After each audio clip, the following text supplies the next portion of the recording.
To give us a critical review on the recently published guidelines on tuberculosis and viral encephalitis, we would like to invite on stage Dr. Ira Shah.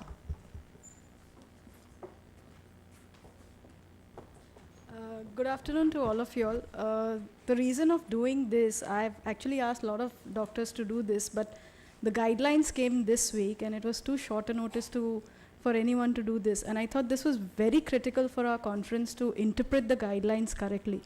So these TB guidelines have actually come on the Government of India TB site, which are the new guidelines for pediatric TB. And I thought this made a lot of relevance in our sense what we are doing. What I'm going to highlight is only the salient point. I'm not going to go through the entire guideline because it's not possible to do that. But conclusions of the guidelines was, one was 2TU, which we discussed in the morning session. No role of serology, which is also required. Non-commercial, non-validated PCR test, no role. And basically we discussed about IGRAs in the morning, that they don't really help in diagnosis except for ruling out. So the guidelines are very good, very nice to interpret, I mean, they have done it in a very proper way. There is no CAT 1, CAT 2, CAT 3 now. There's only one. Everybody goes on 4 drugs in the intensive phase, comes back to continuation phase. Previously treated, you start with 5 drugs initially, pending the culture reports. The issue is about TB meningitis. Now, TB meningitis, we used to use streptomycin earlier. Now the guidelines mention that you could use ethambutol. The duration of therapy, we used to give 1 year as students, I remember, for TBM or bone TB. Then the guidelines came down to 6 months, and now the recent guidelines say 9 months, which makes sense because 6 months for those kind of TBs, extrapulmonary areas, severe TB was little difficult to digest. You would have a lot of relapse. So this 9 months really makes a sense. And the issue is about streptomycin ethambutol. Now, if you take CSF levels of various anti-TB drugs, you've got INH, pyrazinamide, best CSF penetration. Streptomycin and ethambutol, very poor, so there's actually no difference between the two. And rifampicin reaches the CSF only if you're using a very higher dose. So between the two, streptomycin, ethambutol, you don't really have much of a CNS penetration. So safely you could substitute ethambutol and avoid an injectable. Why was it not recommended earlier, ethambutol? Because of the issue of optic neuritis. And now we have enough data in children to say that optic neuritis is not a problem in children. So it's basically added to the anti-TB regimen to prevent resistance to the other drugs, though it's not working really well for CNS TB. So the conclusion is neither streptomycin nor ethambutol has good CNS penetration, and we need a better alternative. There are better alternative drugs available, but it's not a part of our first-line regimen. So I think right now what the guidelines mention, HRZE, makes sense. We need not go on to streptomycin. Prophylaxis is an issue which I still haven't understood in the guidelines, and I want you to start thinking about it. We've got prophylaxis, INH, 6 months. The dose we used to use earlier was 5 milligram per kg. The recommendation now is 10 milligram per kg. Now, why has this 10 come? Because we've got pharmacokinetic data now which says that 5 is not enough. We are not reaching the levels, especially in the fast acetylators, and so we need to go on to 10. That is also fine.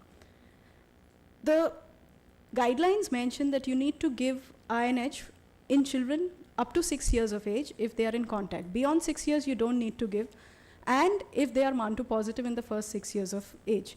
Now, why is that? If you go through this study, which was published in 2004, you can see that the maximum dissemination of TB, the yellow bar, actually occurs in the first 2 years, up to 5 years. So you are at a risk of severe TB at that age. So that's the reason you would need to give it up to 6 years of age. The same time, if you see this, from latent TB to active TB, again, it's up to the age of 6 years. So it makes sense that you would be giving prophylaxis up to 6 years of age. Now, how did we decide that we are going to have prophylaxis for 6 months? Why not 3 months? Why not 9 months? This was a study. This data is based on adult study, where they have fibrotic pulmonary lesions and contacts of these adults, and they found that if you gave it for 6 months, the efficacy of INH is 69% to prevent active TB, whereas if you give it for 12 months, it is higher, it's 93%. Whether we can apply this to children is not known. So we have a guideline which says 6 months of INH, not based on children data. We earlier used to have INH rifampicin as a combination. And over the period of years, you could see it came down from 9 months, 6 months, 4 months, 3 months. The reason why we are not using it is because of the MDR situation that has come, and now we are sticking to 6 months of INH. But remember, efficacy is only 63% in adults. Now the question is of HIV. HIV positive kids, any exposure or a MAN2 positive, give more than 5 millimeter, give treatment.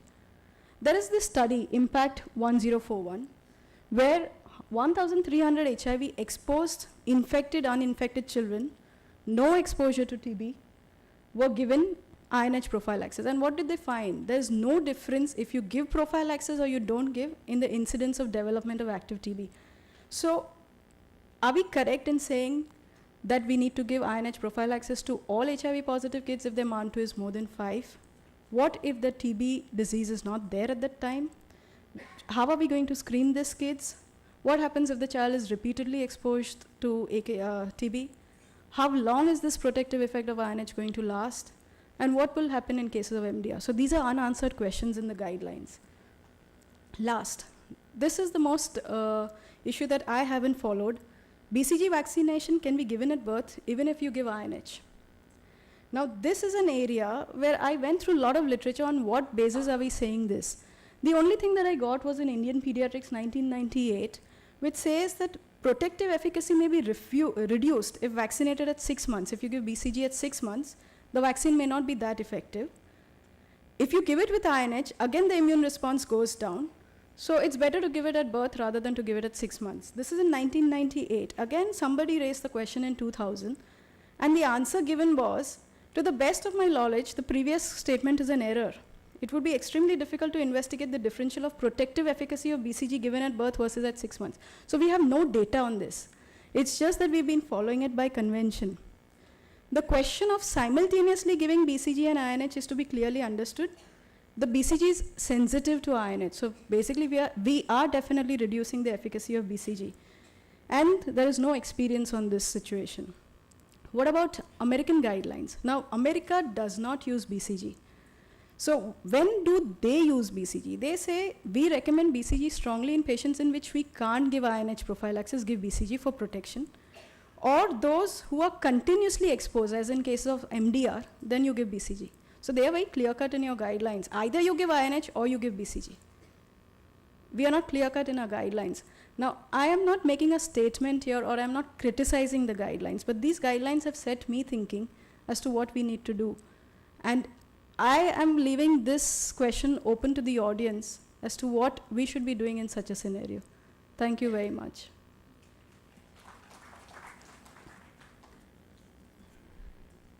The other guidelines that came up was in Indian Pediatrics on viral encephalitis. I think we never had any guideline for viral encephalitis for so many years. And since we were discussing bacterial versus viral encephalitis, I thought we would highlight again on the salient points. These guidelines are excellent because we've actually included viral etiologies that are from Indian scenarios. So we've got causes like dengue, we've got Chandipura virus, we've got Nipah viruses. So these are the viruses that have really affected the Indian subcontinent. These guidelines are fabulous, so please go through these guidelines. They really help you in how to manage. The issue that I'm going to discuss as a part of this guideline is the dose of acyclovir. Now, this guidelines mention that we should be starting acyclovir empirically, ceftriaxone and artesunate in any child who comes with acute encephalitic syndrome. The dose of acyclovir mentioned is 500 milligram per meter square, 8 hourly, in children from 3 months to 12 years. We've regularly been using 10 mg per kg per dose. But that dose is mentioned for more than 12 years. And if you see this reference, it's based on reference number 50. So this is just, I've just enlarged the whole thing. And this reference number 50 is actually an adult study. It's evaluation of combination therapy using acyclovir and corticosteroid in adult patients with herpes simplex virus. And when I actually went into the study, this is the study that was published. And it's a non-randomized controlled trial of 45 female patients, 46 years of age, who received acyclovir. Dose of acyclovir used was 30 milligram per kg per day. So I couldn't figure out how we got that reference of 500 milligram per meter square per dose. Now, when I went into the literature, I found that how did we come to such a high dose of acyclovir? It started with neonatal herpes simplex, where we started using 30 mg per kg per day, that is 10 mg per kg per dose. And that used to decrease the CNS and the disseminated disease quite significantly. This was done by Whitley et al. In 1991. But still the relapse rate of HSV was very high. So Kimberlin in 2001 used a higher dose of acyclovir, 60 mg per kg per day for 21 days. And the relapse rate, the mortality all came down. So with this study, we started using the dose of 60 milligram per kg per day of acyclovir in neonates. Subsequently, Whitley et al. In their review article recommended that in children less than 12 years, we should be using 60 mg per kg per day. Based on these reports, which said that there is a higher relapse in children less than 12 years. So FDA has approved the dose of acyclovir in children less than 12 years at 60 milligram per kg per day. How did we come to 500 milligram per kg per dose 8 early? The only other guideline that mentions this dose is the British guidelines. This is in 2011, the latest guidelines, which mentions this dose. Again, there's no reference quoted for this dose. So we've been using this dose, maybe based on pharmacokinetic data, or maybe based on animal studies, which I couldn't get a reference of. Now, when I was trying to figure out 500 milligram versus 60 milligram, I realized that if you're giving 500 milligram per meter square per dose, it means 20 milligram per kg per day, per dose. That means 60 milligram per kg per day. So in effect, this is the British guideline that I told you. 2012, this guideline has been published. And this was the reports that the relapse occurs if you're giving less than 14 days. So you need to give it for 21 days, or at least you should have a CSF TB, HSV PCR negative before you stop the acyclovir. Dr. Mathai also mentioned that sometimes you need to give for 6 months the treatment. So the conclusion is 500 milligram per meter square per dose is difficult to calculate. And I would think 60 milligram per kg per day is also fine in children less than 12. More than 12 years, obviously we are still sticking to 10 mg per kg per dose, but we need to think about it. So maybe at the end of the session you would wonder why did I present this when it makes the same sense, but it's just a review of a guideline. And we need to really be thinking when a change in a guideline comes, why this change is occurring, because if we understand it properly, maybe it helps us in our practice better. So I'm going to leave you with questions for you to think when you read the guidelines, what are the things that you're going to look at. Thank you very much.